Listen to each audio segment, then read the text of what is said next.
This week, we commemorate the extraordinary courage and sacrifice of those who gave their lives for our liberty on D-Day 75 years ago.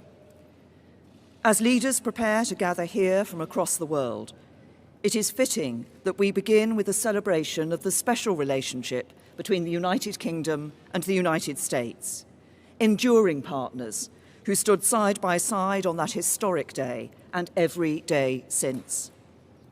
For generations, at the heart of the transatlantic alliance has been our shared democratic values, our common interests, and our commitment to justice.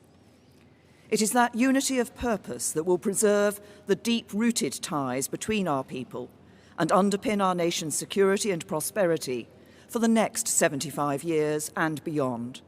So I am very pleased to welcome the President of the United States of America on this state visit to the United Kingdom. For the past 2.5 years, the President and I have had the duty and privilege of being the latest guardians of this precious and profound friendship between our countries. As with our predecessors, when we have faced threats to the security of our citizens and our allies, we have stood together and acted together.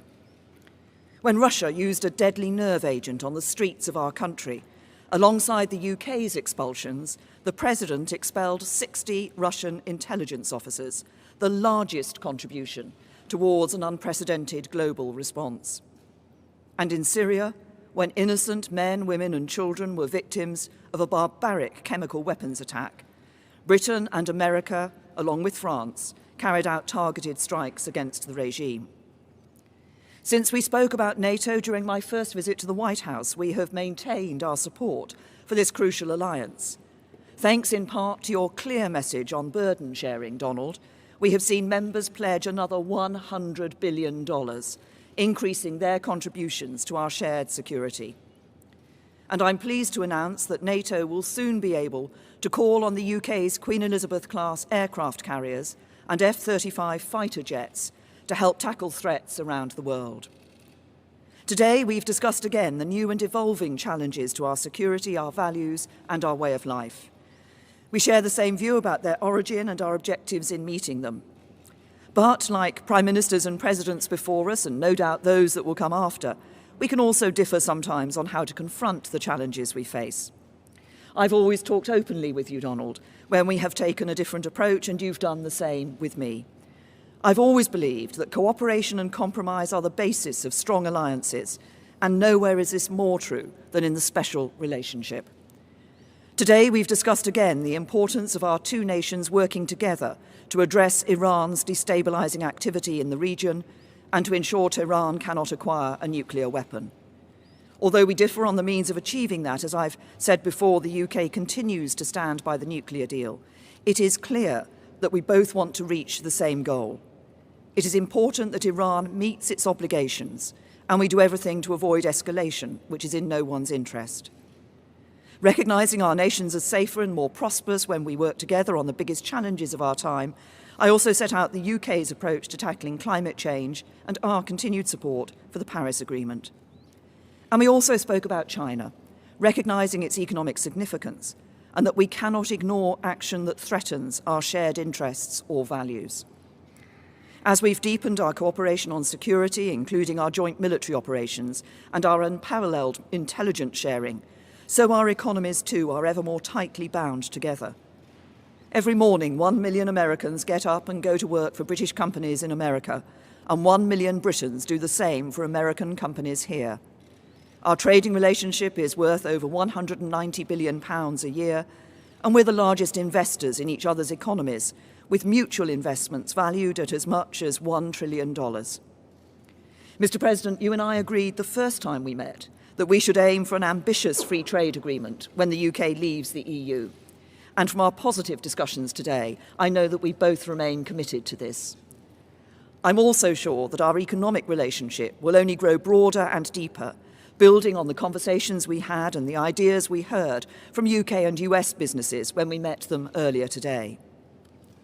Tomorrow, we will sit down in Portsmouth with our fellow leaders to reaffirm the enduring importance of the Western Alliance and the shared values that underpin it.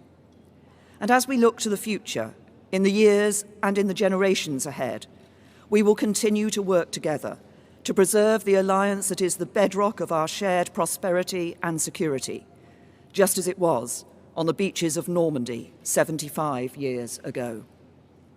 Mr. President.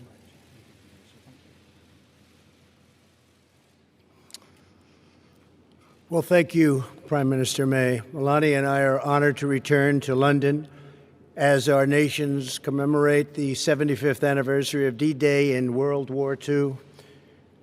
We want to thank Her Majesty the Queen, who I had a lovely dinner with last night, a fantastic person, fantastic woman, for so graciously inviting us to this state visit. It was very, very special. Our thanks as well to Prime Minister and Mr. May for the warm welcome they've given the First Lady and me as we remember the heroes who laid down their lives to rescue civilization itself. On June 6, 1944, tens of thousands of young warriors left these shores by the sea and air to begin the invasion of Normandy and the liberation of Europe and the brutal Nazi occupation. It was a liberation like few people have seen before. Among them were more than 130,000 American and British brothers in arms. Through their valor and sacrifice, they secured our homelands and saved freedom for the world. Tomorrow, Prime Minister May and I will attend a commemoration ceremony in Portsmouth, one of the key embarkation points for the invasion. More than 1.5 million American service members were stationed right here in England in advance of the landings that summer. The bonds of friendship forged here and sealed in blood on those hallowed beaches will endure forever. Our special relationship is grounded in common history, values, customs, culture, language, and laws. Our people believe in freedom and independence as a sacred birthright and cherished inheritance worth defending at any cost. As the Prime Minister and I discussed in our meetings today and yesterday, the United States and the United Kingdom share many goals and priorities around the world. I want to thank the people of the United Kingdom for their service and partnership in our campaign to defeat ISIS. As we announced a few months ago, ISIS's territorial caliphate in Syria and Iraq has been completely obliterated, defeated. The United Kingdom is also a key partner in NATO. The Prime Minister and I agree that our NATO allies must increase their defense spending. We've both been working very hard toward that end, and we are very current, and some of them are not. We can't allow that to happen, but I appreciate everything you've done in that regard. We expect a growing number of nations to meet the minimum 2% of GDP requirement. To address today's challenges, all members of the alliance must fulfill their obligations. They have no choice. They must fulfill their obligation. Among the pressing threats facing our nations is the development and spread of nuclear weapons. Perhaps that's our greatest threat. The United States and the United Kingdom are determined to ensure that Iran never develops nuclear weapons and stops supporting and engaging in terrorism. And I believe that will happen. In protecting our nations, we also know that the border security is national security. Today, the Prime Minister and I discussed our thriving economic relationship. Both countries are doing very well, and participated in a roundtable with industry and business leaders. I can say probably the biggest business leaders anywhere in the world. Our nations have more than $1 trillion invested in each other's economics. The United Kingdom is America's largest foreign investor and our largest European export market. That's a lot of importance. As the UK makes preparations to exit the European Union, the United States is committed to a phenomenal trade deal between the U.S. and the UK. There is tremendous potential in that trade deal. I say probably 2 and even 3 times of what we're doing right now. Tremendous potential. 75 years ago this Thursday, Courageous Americans and British patriots set out from this island toward history's most important battle. They stormed forward out of ships and airplanes, risking everything to defend our people and to ensure that the United States and Britain would forever remain sovereign and forever remain free. Following this press conference, Prime Minister May, Mr. May, the First Lady, my family and I will visit the legendary Churchill War Rooms beneath the streets of London.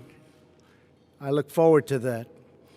In his famous speech on this day in June 1940, Prime Minister Churchill urged his countrymen to defend our island, whatever the cost may be.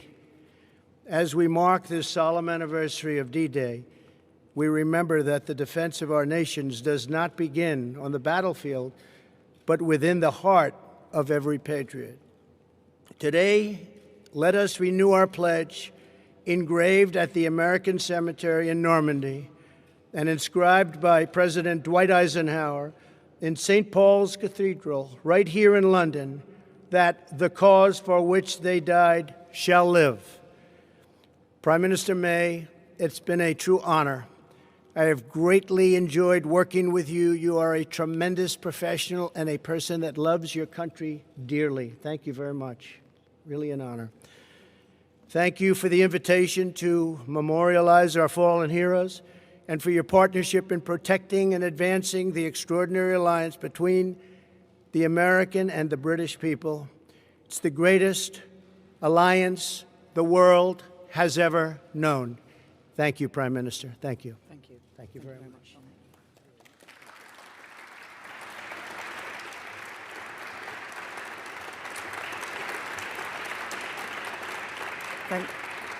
Thank you. Now we're going to take 2 questions from the UK media and 2 questions from the American media. I'll start with Beth Rigby. Thank you. Thank you, Prime Minister President Trump. Beth Rigby from Sky News.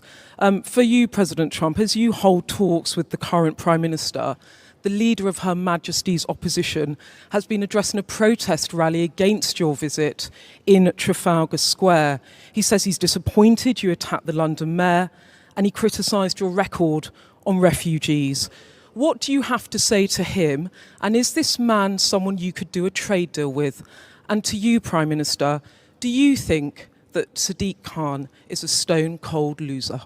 Thank you. You're talking about the Mayor of London. Is that who you said? Yes. Well, I think he's been a not very good mayor, from what I understand. He's done a poor job. Crime is up, a lot of problems.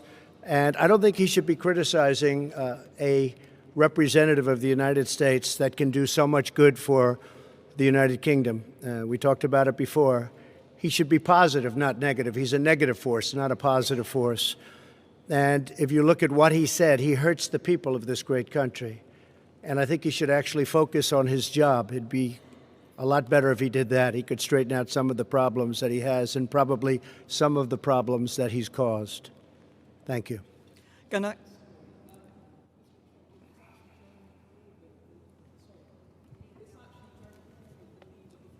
Sure, yes. He wanted to meet with me, and I told him no.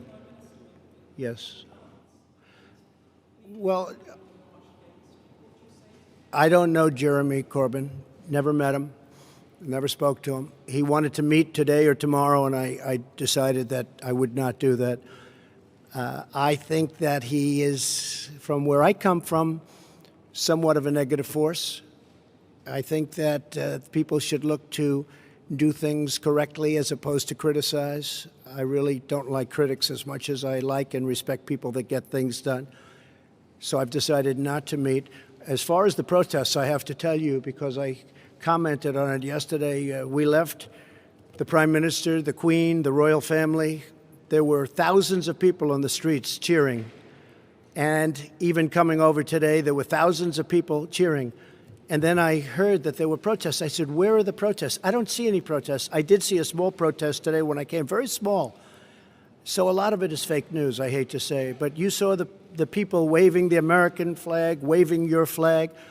It was tremendous spirit and love. There was great love. It was an alliance. And I didn't see the protesters until just a little while ago, and it was a very, very small group of people put in for political reasons. So it was fake news. Thank you. And I would say to both the Mayor of London and to Jeremy Corbyn, the discussions that we have had today are about the future of this most important relationship between the US and the UK. As the President described it, the greatest alliance the world has seen. It is this deep, special relationship and partnership between the United States and the United Kingdom that ensures our safety and security, and the safety and security of others around the world too.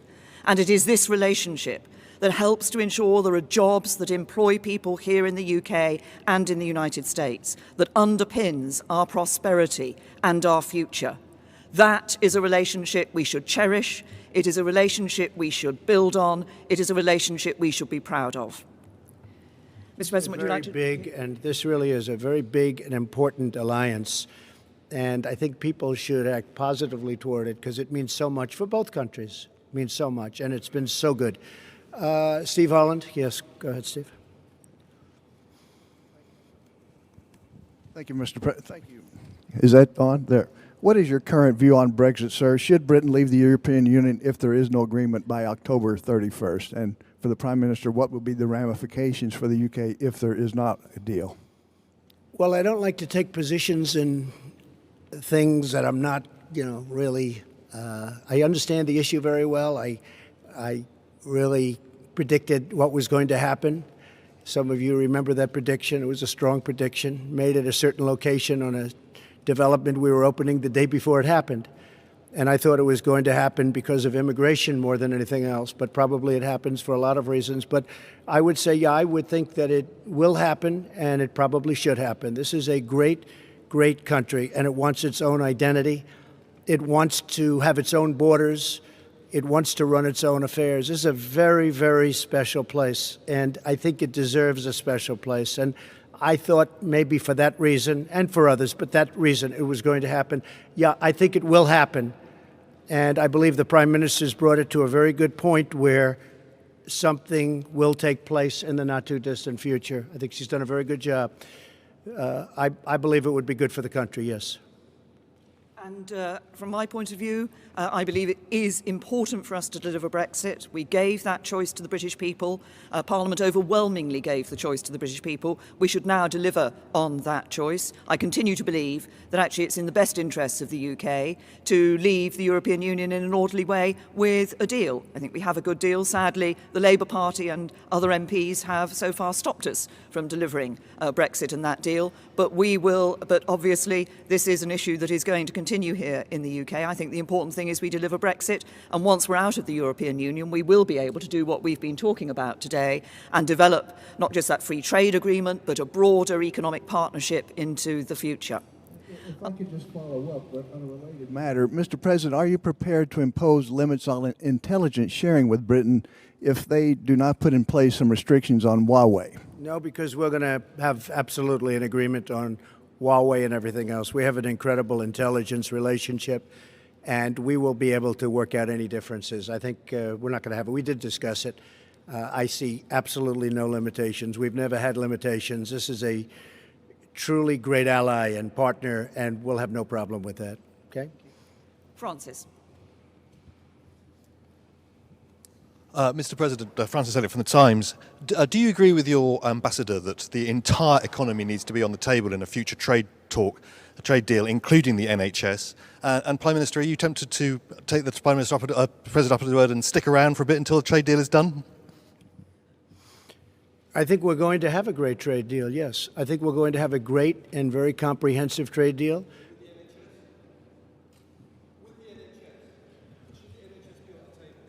I can't hear him. What? It's the National Health Service. He says, should the National Health Service be on the table? Look, I think everything with a trade deal is on the table. When you're dealing in trade, everything's on the table. So NHS or anything else, or a lot more than that. But everything will be on the table, absolutely. Okay. But the point about making trade deals is, of course, that both sides negotiate and come to an agreement about what should or should not be in that trade deal for the future. And as regards your second question, Francis, nice try, but no. Look, I'm a woman of my word. Mr. President, would you like to? John, please. Mr. President, thank you. Mr. President, domestically, in recent days, Mexico has stepped up apprehensions and deportations of Central American migrants. That's good. This could possibly be in response to your threat of tariffs. Has Mexico Not possibly be. has Mexico done enough to avoid tariffs, which will be imposed in some 6 days from now? No, we haven't started yet. But the threat is out there. Yeah, the threat is out there, but we haven't really started yet. No, this will take effect next week. And what do you, 5%. and what do you think of Republicans who say that they may take action to block you imposing those tariffs? No, I don't think they will do that. I think if they do, it's foolish. There's nothing more important than borders. I've had tremendous Republican support. I have a 94% approval rating as of this morning in the Republican Party. That's an all-time record. Can you believe that? Isn't that something? I love records. But we have a 94% approval rating in the Republican Party. I want to see security at our border. I'm going to see great trade. I'm going to see a lot of things happening, and that is happening. And as you know, Mexico called. They want to meet. They're going to meet on Wednesday. Secretary Pompeo is going to be at the meeting, along with a few others that are very good at this, and we are going to see if we can do something. But I think it's more likely that the tariffs go on, and we'll probably be talking during the time that the tariffs are on and they're going to be paid. And if they don't step up and give us security for our nation, look, millions of people are flowing through Mexico. That's unacceptable. Millions and millions of people are coming right through Mexico. It's a 2,000-mile journey, and they're coming up to our border. And our Border Patrol, which is incredible, they're apprehending them. But our laws are bad because the Democrats don't want to pass laws that could be passed in 15 minutes, that could be passed quickly. In one day, it could change. But even beyond the laws, Mexico shouldn't allow millions of people to try and enter our country. And they could stop it very quickly. And I think they will. And if they won't, we're going to put tariffs on. And every month, those tariffs go from 5% to 10% to 15% to 20% and then to 25%. And what will happen then is all of those companies that have left our country and gone to Mexico are going to be coming back to us. And that's okay. That's okay. But I think Mexico will step up and do what they should have been done. And I don't want to hear that Mexico is run by the cartels and the drug lords and the coyotes. I don't want to hear about that. A lot of people are saying that. Mexico has something to prove. But I don't want to hear that they're run by the cartels. You understand. You report on it all the time. A lot of people do. That would be a terrible thing. Mexico should step up and stop this onslaught, this invasion into our country, John. And Prime Minister May, you tried 3 times to get a deal on Brexit. At this point, do you believe that a deal on Brexit is possible, or is this a Gordian knot? President Trump says that you didn't take his advice in terms of negotiation. Should you have, would that have made a difference? And President Trump, if I could ask a follow-up, you had a conversation with Boris Johnson. Could we ask what you spoke about, and will you meet with Michael Gove today? Well, first of all, on the first issues, I said in answer to an earlier question, I personally believe, that it is in the best interests of the UK to leave the European Union with a deal. I believe there is a good deal on the table. Obviously, it will be for whoever succeeds me as Prime Minister to take this issue forward. What is paramount, I believe, is delivering on Brexit for the British people. And I seem to remember the President suggested that I sued the European Union, which we didn't do. We went into negotiations and we came out with a good deal. Yeah, that's not such a... I would have sued, but that's okay. I would have sued and settled, maybe, but you never know. She's probably a better negotiator than I am, Jeremy. But you know what? She has got it, in a sense, John. That deal is teed up. I think that deal is really teed up. I think they have to do something. And perhaps you won't be given the credit that you deserve if they do something, but I think you deserve a lot of credit. I really do. I think you deserve a lot of credit. Okay? Yes, John? So I know Boris. I like him. I've liked him for a long time. I think he'd do a very good job. I know Jeremy. I think he'd do a very good job. I don't know Michael, but would he do a good job, Jeremy? Tell me.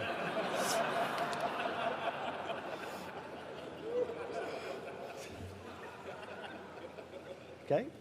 Good. Thank you very much, everybody. Thank you. Thank you very much.